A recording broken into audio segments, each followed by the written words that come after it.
మీద కోపం నీ ముఖానికే అందం నా బుంగమూతి. Hi friends, welcome to EVC మస్తీ.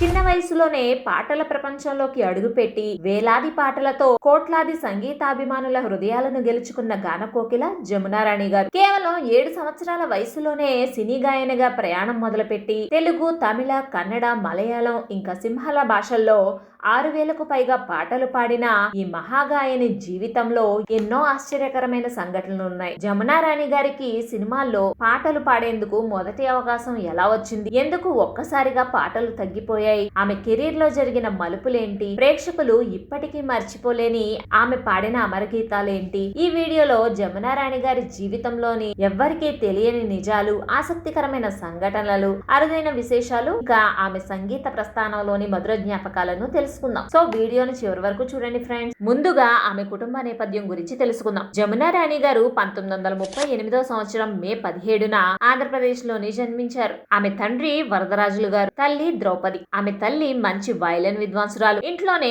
సంగీత వాతావరణం ఉండటంతో చిన్నప్పటి నుండి జమునా రాణి గారికి సంగీతంపై అపారమైన ఆసక్తి ఉండేది. 7 ఏళ్ల వయసులోనే చిత్తూరు వి నాగయ్య గారి దర్శకత్వంలో వచ్చిన త్యాగయ్య చిత్రంలో మధురా నగరిలో అనే పాటతో సినీ సంగీత ప్రపంచంలోకి అడుగు పెట్టారామె. అంత చిన్న వయసులోనే ఆమె గాత్రం సంగీత దర్శకులను ఆశ్చర్యపరిచింది. 13 ఏళ్లకే కథానాయకులకు ప్లేబ్యాక్ సింగర్ గా మారటం అప్పట్లో చాలా పెద్ద విషయం. 1952లో వచ్చిన వలయపతి చిత్రంలో హీరోయిన్ కు గాత్రదానం చేసి తన కెరీర్ ను మరో స్థాయికి తీసుకెళ్లారు. అక్కడి నుంచి వెనుదిరిగి చూసుకునే అవసరం రాలేదు జమునా రాణి గారికి. తెలుగు మాత్రమే కాదు, తమిళం, కన్నడం, మలయాళ, సింహళ భాషల్లో కూడా వేలాది పాటలు పాడి బహుభాషా గాయనిగా గుర్తింపు పొందారు. ముఖ్యంగా 1955 సంవత్సరంలో వచ్చిన తమిళ చిత్రమైన గులేబకావలిలో ఆమె పాడిన ఆశయం ఎన్ నేసమున్ అనే పాట ఆమె కెరీర్ కు పెద్ద మలుపు తీసుకొచ్చింది. అలాగే 1953 సంవత్సరంలో శ్రీలంకలో అక్కడ సినీ పరిశ్రమలో విడుదలైన సుజాత చిత్రానికి పాట పాడి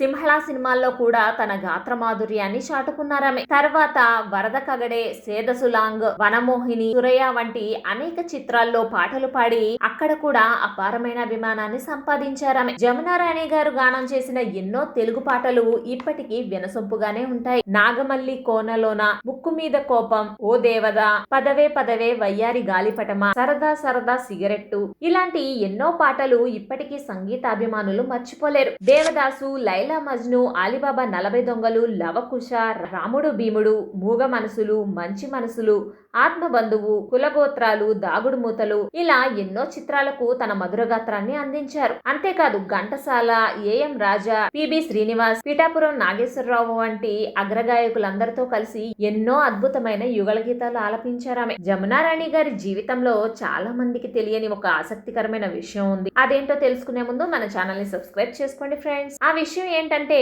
జమునా రాణి గారు జీవితాంతం వివాహం చేసుకోలేదు. ఎందుకంటే తన కాలంలోని అనేక కళాకారిణులు వివాహం తర్వాత ఎదుర్కొన్న ఇబ్బందులు, కుటుంబ సమస్యలు చూసిన తర్వాత తాను పెళ్లి చేసుకోకూడదని నిర్ణయించుకున్నట్లు ఆమె చాలా ఇంటర్వ్యూల్లో క్లియర్ గా చెప్పారు. తన జీవితం అంతా సంగీతానికే అంకితం చేశారు. ఆమె ప్రతిభను గుర్తించిన తమిళనాడు ప్రభుత్వం 1998లో కలైమామణి పురస్కారంతో సత్కరించింది. దాదాపు 8 దశాబ్దాలకు పైగా సాగిన ఆమె సంగీత ప్రయాణం భారతీయ సినీ సంగీత చరిత్రలో ఒక ప్రత్యేక అధ్యాయం. వేలాది పాటలు, లక్షలాది అభిమానులు, ఎన్నో భాషల్లో చెరగని గుర్తింపు, ఇవన్నీ ఆమె కృషికి నిదర్శనం. ఇప్పటికీ ఆమె పాడిన పాటలు టీవీల్లో, యూట్యూబ్ లో వినిపిస్తూనే ఉంటాయి. కొత్త తరం కూడా ఆమె గాత్ర మాధుర్యాన్ని ఆస్వాదిస్తూనే ఉంది. ఇలాంటి గొప్ప గాయని కె జమునా రాణి గారు పాడిన పాటల్లో మీకు ఏ పాట బాగా ఇష్టమో కామెంట్స్ లో కామెంట్ చేయండి. అలాగే వీడియో నచ్చినట్లయితే మర్చిపోకుండా లైక్ చేసి, షేర్ చేసి, సబ్స్క్రైబ్ చేయండి friends. Thanks for watching friends. జై హింద్.